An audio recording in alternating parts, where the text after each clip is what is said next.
Nora Finch stood at the edge of a sun-scorched canyon with her fainting daughter slipping in her arms, and far below them a half-buried army wagon lay broken in the sand while vultures circled in perfect silence overhead. The noon heat came off the red stone in shimmering sheets so fierce it warped the horizon and made the wreck below look like a memory trying to disappear. Dust rasped across Nora's cracked lips. Fear moved through her colder than the desert night ever could. Maeve's tiny fingers twitched against Nora's collar, too weak even to cry. Everyone in Blackwater had sworn the lost convoy carried flour, rifles, and medicine for the frontier forts. But one look at the iron chest bolted inside that ruined wagon told Nora the whole territory had been fed a lie. And what she would find inside that chest would turn a hunted widow into the most dangerous woman in the Southwest. 3 days earlier, Blackwater had thrown her away. The town hall doors burst open under the hard white glare of a 105-degree afternoon, and Nora stumbled onto the porch with Maeve clutched to her breast and her grandmother's leather journal pressed under one arm. Behind her came Silas Sterling, all silver cuff links, tailored black vest, and polished boots that never seemed to know dust unless it belonged to somebody else. He did not need to raise his voice. Power had already done the shouting for him. The street went still as men paused at hitching rails and women shaded their eyes from the sun to watch the humiliation they would later pretend not to have witnessed. Silas adjusted one gloved finger at a time before speaking, as if even public cruelty should be delivered with style. "Mrs. Finch," he said, with a thin smile that never touched his eyes, "Blackwater extends kindness to the useful, not to debts wearing widow's clothes." Nora steadied herself against the porch post. Her face was drawn with weeks of worry and heat and too many sleepless nights listening for hoofbeats that never came. "My husband is missing," she said. "Missing men pay nothing," Silas replied. "He rode with that convoy under government order. And failed to come home." The words landed in the street like stones dropped into shallow water. Maeve shivered violently in the heat, fever glistening across her brow, and pressed her face into her mother's neck. Nora swallowed the tremor rising in her throat. "You know Ethan didn't run," she said. Silas looked down the length of the street as though surveying property. "I know what matters," he said. He reached into his coat, removed a folded stack of bills and a few coins, and tossed them into the dirt at Nora's feet. $50 flashed in the sun and scattered across the street boards and dust like scraps of insult. A little sound escaped from the crowd, the sound people make when pity wants to speak but fear gets there first. "That," Silas said, "is charity far beyond your station." Nora did not bend for the money. Maeve coughed once, dry and painful. "Mama," the little girl whispered, "I'm thirsty." Silas heard it. The pause that followed was deliberate and cruel. "Water costs money," he said. The town's only well stood behind his store. His men guarded it at night. His prices had doubled since the convoy vanished. Nora looked at him with a steadiness that made several men on the boardwalk suddenly study their boots. Her cheeks were hollow with strain, but her gaze held like driven steel. "One day, Mr. Sterling," she said quietly, "you'll learn the price of hoarding what God buried for everybody." A flicker passed through Silas's expression, fast as a rattlesnake's tongue. Then it was gone. "Leave before sundown," he said. "The house is mine now." By evening, it was true. Blackwater had room for gamblers, drunks, thieves, and men who could trade a widow's hunger for a signature. But not for Nora Finch once her husband had failed to return on schedule. She packed in silence while the hot light bled out over the roofs. 2 dresses. Maeve's blanket. A skillet with a split wooden handle. A canteen not even half full. A small sack of flour. The $50. And her grandmother's journal, bound in weather-darkened leather and smelling faintly of sage, camphor, and old rain. It had come west with 3 generations of women. Its pages held remedies, poultices, fever notes, route sketches, and strange hand-drawn symbols her grandmother had once called the true map of survival. Nora had always thought that was old woman poetry. Now poetry was all that stood between her child and the desert. When night fell, Nora carried Maeve beyond the last lamps of town and did not look back at the house Ethan had built with his own hands. The road west of Blackwater was all broken stone, dry thorn, and moonlight. Coyotes called from somewhere far out in the dark. Maeve's fever made her feel cold to the touch despite the heat still trapped in the earth. Nora found shelter beneath a shelf of leaning rock and wrapped the child in the blanket. Then she opened the journal by lantern stub and trembling fingers. The old pages fluttered in the warm night breeze. Willow bark for pain. Yucca pulp for inflammation. Mint and cactus flower for fevered children. At the back of the book, folded between notes on snakebite and winter ague, lay a brittle strip of map paper she had seen before but never truly read. This time she noticed 3 penciled stars in the margins and a nearly invisible line written in faded brown ink. Follow the Swallow Cliffs at dawn. Trust the shadow before the sun. Nora stared at those words until her heartbeat slowed enough to think. Weeks earlier, Ethan had sat at their table, pretending not to study this very journal while cleaning his scout compass under the lamp. She remembered it now with painful clarity. She remembered him asking her strange questions about canyon springs and old medicine routes. She remembered the way he had kissed Maeve's hair before riding out and said, "If I'm late, don't trust the men asking why." At dawn, Nora mashed yucca and laid it across Maeve's burning wrists and throat. She chewed a shred of willow bark herself to steady the ache in her body. Then she lifted her child and followed the cliffs where swallows stitched black arcs across the pale morning sky. By full sun, the country had changed. The open flats gave way to broken mesas and narrow canyon throats where wind moved like a whisper through a dead man's teeth. The desert here was not empty. It was watchful. It kept secrets in plain sight and buried the rest under sand. Nora walked until the canteen grew light in her hand. Maeve drifted in and out of sleep against her shoulder, her breath shallow and warm. The heat rose fast. By noon, it did not feel like weather anymore. It felt personal. The rocks threw the sun back at her from every angle. Her dress stuck to her spine. Her lips split deeper every time she licked them. She counted her steps to stop fear from gaining a voice. 100. Shift Maeve to the other arm. 100. Read the ground. 100. Do not imagine Ethan dead.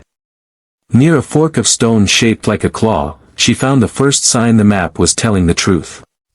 A strip of army canvas fluttered from a mesquite thorn. 20 yards farther on, a cavalry horseshoe lay bent almost flat in the dirt. Then came dark stains baked into rock beside a dry wash, too old for fresh blood yet too many to mean anything peaceful. The convoy had come this way. And something terrible had turned it aside. The journal led her deeper. At a split in the canyon, one trail lay broad and sunlit, easy enough for wagons. The other narrowed into a crooked throat of shadow choked with stone and thorn. Nora heard her grandmother's words in her head like a voice speaking from the grave. Trust the shadow before the sun. So she chose the harder path. It took skin from her palms and cloth from her hem. Shale slid under her boots. Once she nearly went down to one knee with Maeve in her arms and only saved herself by grabbing a ledge sharp enough to cut her fingers open. She did not stop. She could not afford to stop. When the canyon widened again, the world dropped away beneath her. There lay the basin. There lay the wreck. There lay the vultures, hopping and turning and lifting their heads as though irritated to have been interrupted. A snapped wool jutted from the sand. The wagon canvas hung in long shredded strips. The sun had bleached bone pale where men had died trying to protect whatever lay inside. Nora climbed down carefully, each step sinking into loose, hot grit. The silence at the bottom struck her first. Not ordinary silence. A silence with history in it. A silence that seemed to hold its breath around the dead. One skeleton still wore a cavalry jacket faded almost white. Another lay curled near the tongue of the wagon with one hand still stretched toward an empty canteen. No signs of looting marked the basin. No scattered crates. No bandit tracks. The soldiers had formed a defensive circle around the wagon and died where they stood. That meant what killed them had not wanted their boots or rifles. It had wanted what they guarded. Maeve stirred against Nora's shoulder and stared down at the bones. "Are they sleeping?" she murmured. Nora's throat tightened. "No, baby," she whispered. "They kept watch a long time ago." Then Nora saw it. Wedged beneath a stone near the basin wall lay a brass compass with a scratched initial she knew as well as her own pulse. EF. Her knees nearly gave way.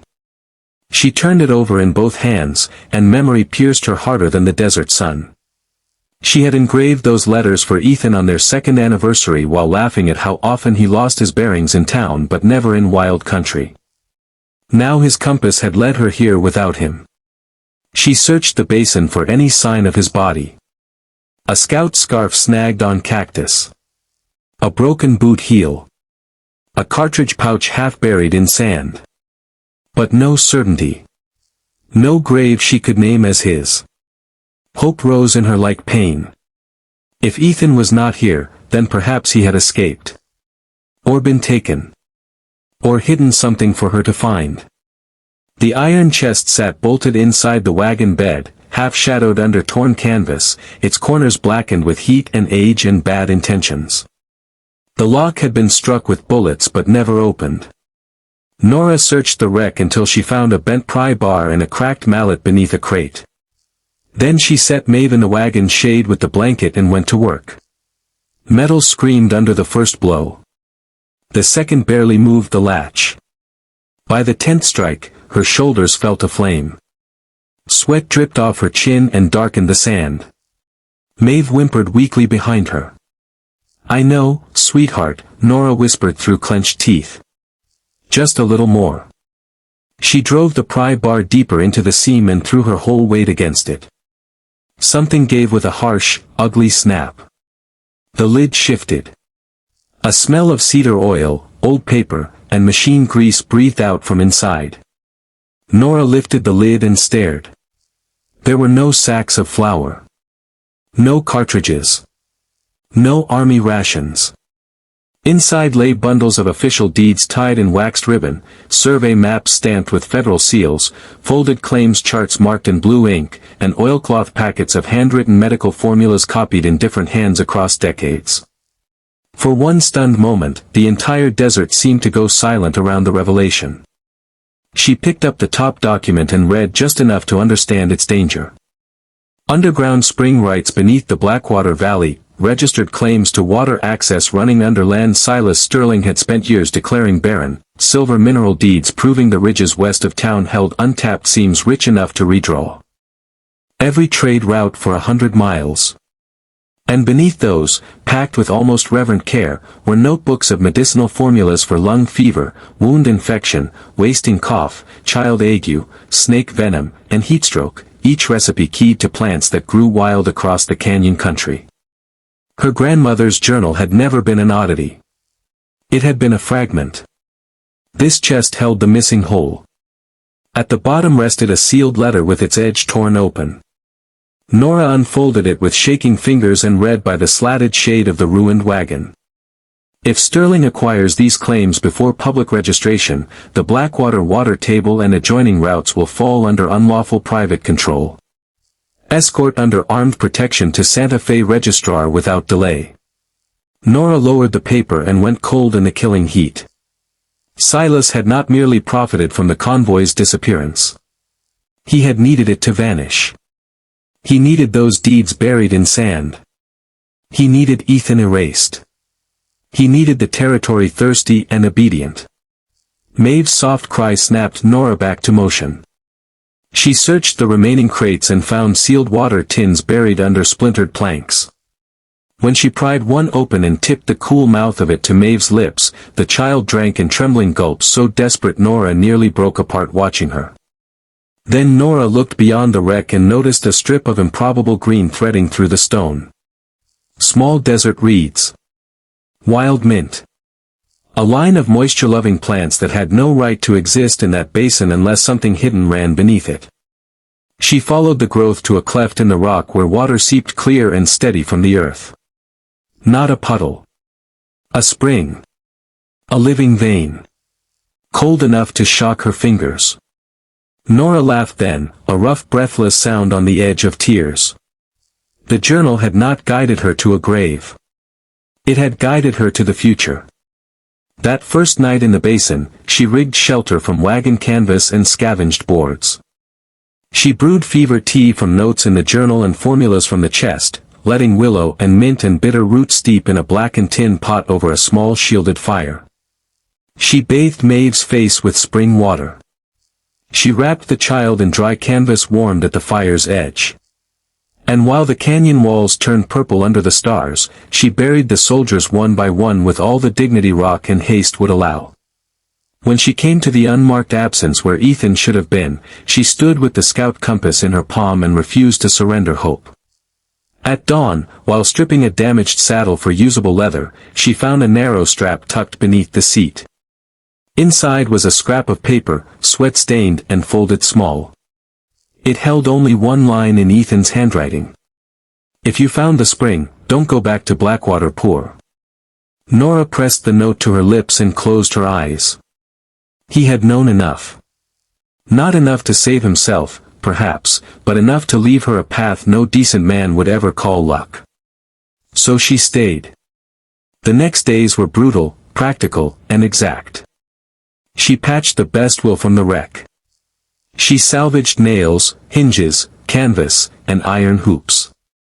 She dug a shallow basin around the spring and lined it with flat stone so the water would collect clean. She marked the trail with discreet piles of rock where travelers might notice but thieves might not. She dried desert herbs on makeshift racks and copied the most urgent formulas into her grandmother's journal in case the original notebooks were ever stolen.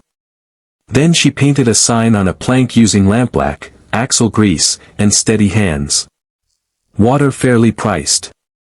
Meals. Tonics. No debt chains. The first customer came 2 days later, a prospector with a split lip, blistered neck, and a mule stumbling from exhaustion behind him. He stared at the sign as though it had risen from the canyon floor by miracle. "How much for a canteen?" he croaked. Nora looked him in the face and named a fair amount, not low enough to waste the spring, not high enough to own the man. He drank until his hands stopped shaking. Then he bought a small packet of wound salve for the mule and said, with raw wonder, "Ma'am, Sterling would have charged me the beast." "Then it's a good thing I'm not Sterling," Nora replied. Word traveled the way all important frontier news traveled, by thirst, by wagon wheel, by card table, by women at wash basins, and by men who liked being treated as customers instead of prey. Within a week, a widow from the southern trail arrived carrying a baby with a chest cough so bad the child turned red from straining. Nora used one of the formulas from the iron chest, mixing willow, creosote, and wild mint into a bitter syrup she fed by spoon. By morning, the baby's breathing had eased. By noon, the mother had told 6 people. By sunset, Blackwater had a rumor it could not stop. There was a woman in the canyon selling honest water and medicine that actually worked. There was a spring west of town. There was another place to trade. Fairness, once introduced, moves through hungry communities like light through cracked shutters. Nora kept her prices posted in plain view. She wrote every debt clearly and never sold a lie for profit. A child drank before an account was argued. A wounded horse was treated before its owner proved he could pay. Travelers who could not afford food could work for it. Men who tried to bully the place found themselves facing Nora's still, unflinching stare and the quiet solidarity of people who knew what dignity tasted like once it had been restored. What began as a wreckside camp became a working outpost. A one-eyed carpenter named Gideon Hale traded labor for medicine when Nora cured an infection that had nearly cost him his remaining eye. He built her a proper counter, storage shelves, and a roofed shade platform for wagons. A Navajo stoneworker passing north showed her. How to line the spring run with fitted rock in exchange for flour, silver coin, and supplies for his sister's family. A pair of freighters began stopping weekly. Then every 3 days. Then daily. At night, Nora copied figures by lantern light with Maeve sleeping beside the ledger and the old journals laid open like witness books before her. She filed duplicate claim papers through passing circuit agents and territorial clerks, paying cash whenever possible so no one could say later that Finch Crossing, as travelers had begun calling it, was built on anything except law, grit, and astonishing nerve. Blackwater did not collapse all at once. Empires of greed never do. They first crack in whispers. A rancher telling another rancher the canyon water runs cold even in August. A mother saying her boy's fever broke after one of Nora Finch's teas. A teamster muttering that he crossed half the territory and had never once been weighed down by a smile at Sterling's store. Then the whispers became choices. And the choices became routes. And the routes became the future. Silas Sterling noticed the shift when 2 freight wagons passed his store one Thursday morning without stopping for water, oats, or axle grease. His young clerk tried to disappear behind the counter. "Sir," the boy ventured, "that's the 3rd train this week to turn west." Silas turned his head very slowly. "And how many weeks?" he asked in a voice soft enough to terrify. "Did you plan to count for me after it became fatal?" The boy lowered his eyes at once. Silas rode to the canyon the next day with 3 men and a face carved out of offended granite. He expected desperation. He expected a sunburned widow clinging to one miracle and about to lose it. What he found instead was order. Wagons stood in line under striped shade cloth. A blacksmith's hammer rang from a lean shed near the trail. Children laughed by a stone trough fed from the spring. A pair of women rolled biscuit dough at a long outdoor table. Herb bundles hung drying in neat rows. And at the center of it all stood Nora Finch, sleeves rolled to the elbow, discussing survey boundaries with a territorial clerk over maps spread atop a crate. Silas dismounted hard enough to make his horse sidestep. Nora looked up and showed not one flicker of surprise. That insulted him more than open defiance would have. "Well," he said, drawing near, "the corpse learned arithmetic." Nora closed the ledger. "No," she said evenly. "The corpse learned what you buried." A hush slid across the yard. Silas smiled for the crowd, because tyrants always prefer to look composed in public. "This land isn't yours." She lifted a stamped deed and let the federal seal catch the sun. "Enough of it is." His jaw tightened. "You don't know how to defend paper." Nora's eyes never left his. "I defended it with blistered hands, a fevered child, and more courage than you've shown in a lifetime of clean cuffs." A few men nearby looked away to hide smiles. Silas leaned closer. "Do you know what happens to women who make enemies out here?" Nora did not step back. "They stop being private victims." For the first time, Silas saw clearly what had risen in the canyon. Not a survivor. A rival. He tried sabotage first because sabotage is the coward's version of strategy. One shipment of Nora's flour disappeared between the northern flats and the canyon trail. She had a replacement train arriving from Tucson within 6 days. A rumor spread that her medicine had killed a drifter. The drifter staggered into Blackwater saloon drunk but alive and loudly demanded to know who had been using his death without permission. One night, fire broke in her far storage shed. Nora and half the camp beat it out with wet blankets and trench water before the blaze could reach the spring works. By dawn, one of Silas's hired burners was found tied to a post with a soot-black rag in his pocket and a note pinned to his shirt. "Tell your employer the desert sees everything." The note made its way across 3 counties. Business doubled before the month ended. Winter came sharp and bright across the mesas, frosting the dawn's silver and making the spring steam in the early light like breath from the lungs of the earth itself. By then Finch Crossing was no longer a camp. It was the territory's new trade heart. Mail riders preferred it. Miners provisioned there. Settlers camped in safety under its lanterns. Nora added a boarding house, a supply barn, a stone apothecary room, and a proper counting office with a safe built from salvaged iron. She hired widows, drifters, 1 disabled veteran, 3 reliable teamsters, 2 careful ledger men, and anyone else willing to work honestly for fair pay. Every improvement struck at Silas in a place money alone could not defend. Trust. Fairness. Memory. People remembered who gave water when their children were crying. They also remembered who priced thirst like a tax on being alive. By the next spring, Sterling's books were bleeding. He mortgaged the north lots. Then the stables. Then a warehouse. He fired clerks, cut credit to families who had once flattered him, and spent money he no longer truly had bribing men to challenge Nora's filings.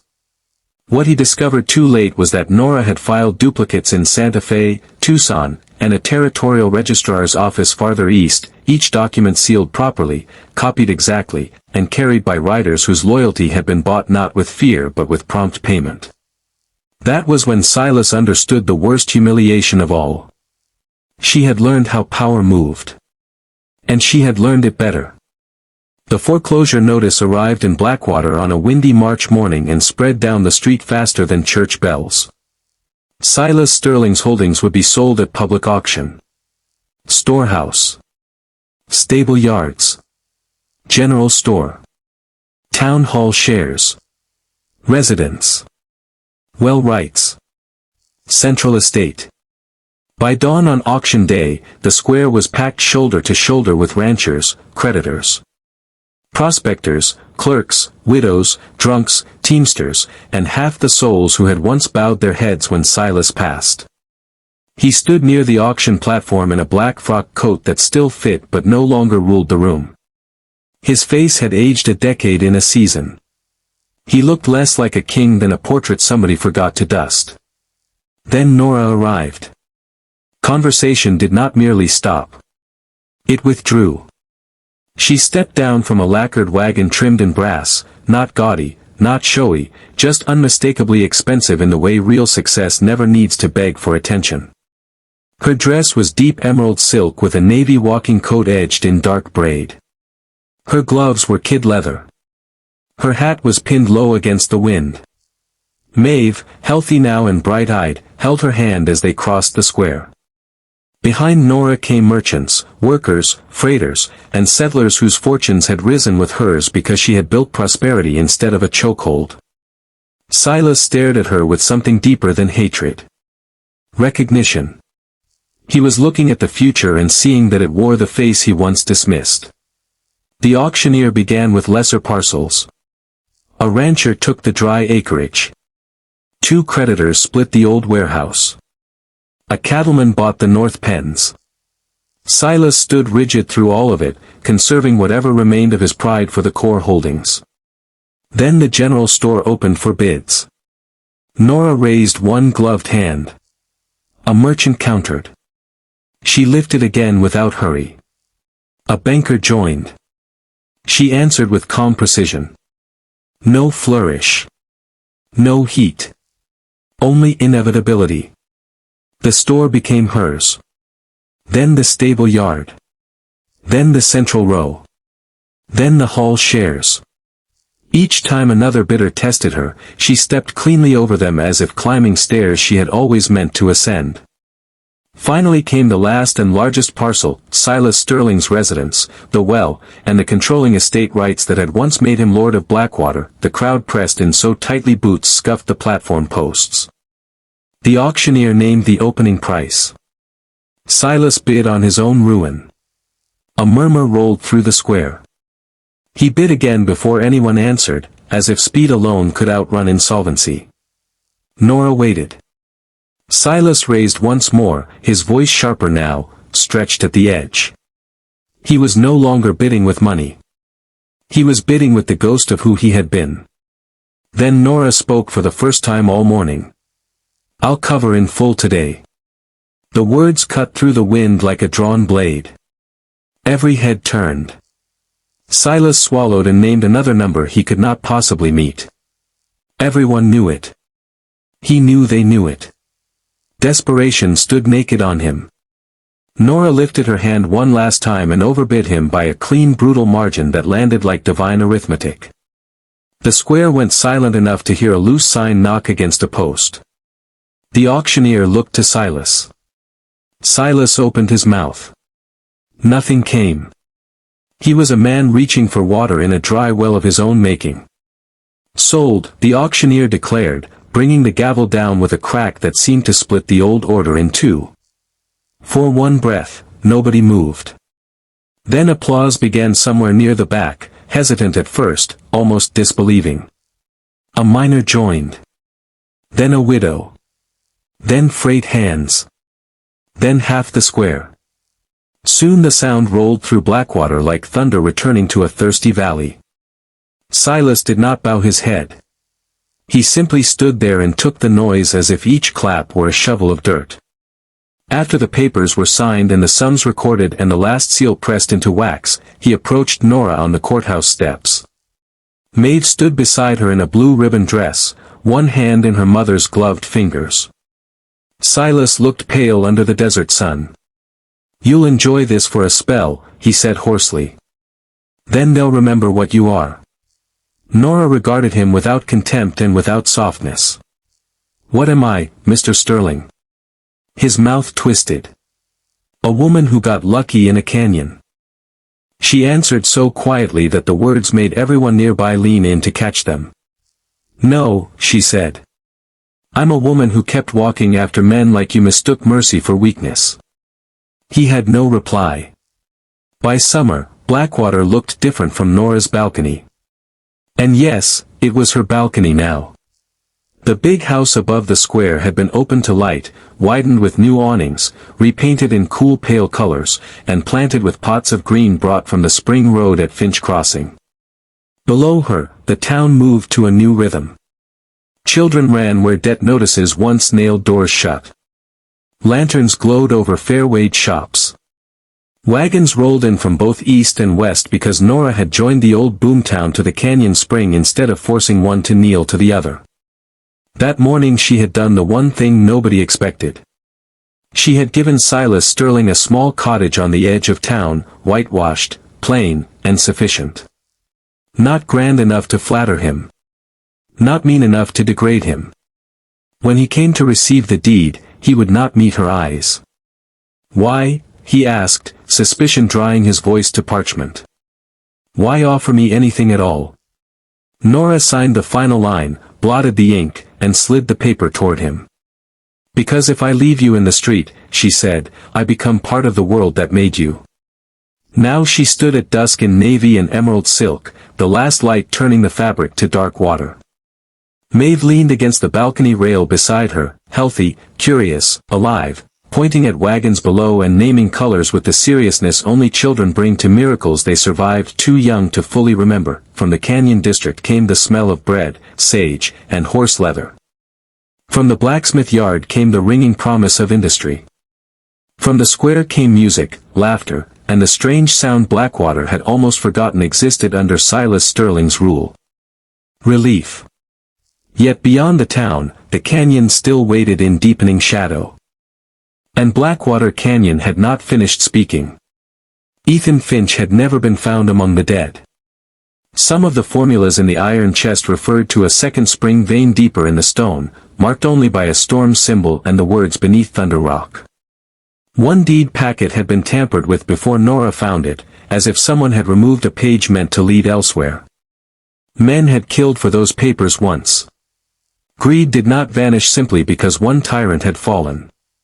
Nora rested her hands on the railing and looked over the town that had once watched her be cast out into the heat with a fevered child, $50, and a book nobody valued until it built an empire.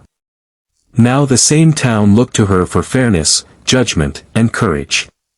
That was a heavier crown than any bought by fear. It was also the only kind worth wearing. The evening wind moved through her hair. Maeve slipped her small hand into Nora's. "Mama," she asked softly, looking toward the dark cut of the canyon, "is it all over now?" Nora held the horizon with her eyes until the last flame of sun disappeared behind the mesas. Then she smiled, slow and steady and forged from everything that had tried to break her. "No, darling," she said. "It's only beginning to tell the truth." Below them, lanterns bloomed one by one across Blackwater like stars deciding to live on Earth. Behind them, the doors of her house stood open. Ahead of them, the frontier stretched into darkness, full of buried water, silver veins, missing men, and the kind of destiny that only reveals itself to people stubborn enough to survive the first betrayal. They tried to leave her for dead in the sand, forgetting that some souls don't burn under the sun, they turn into iron, and if you think Blackwater Canyon has yielded its last secret, stay close, because the real storm is just beginning.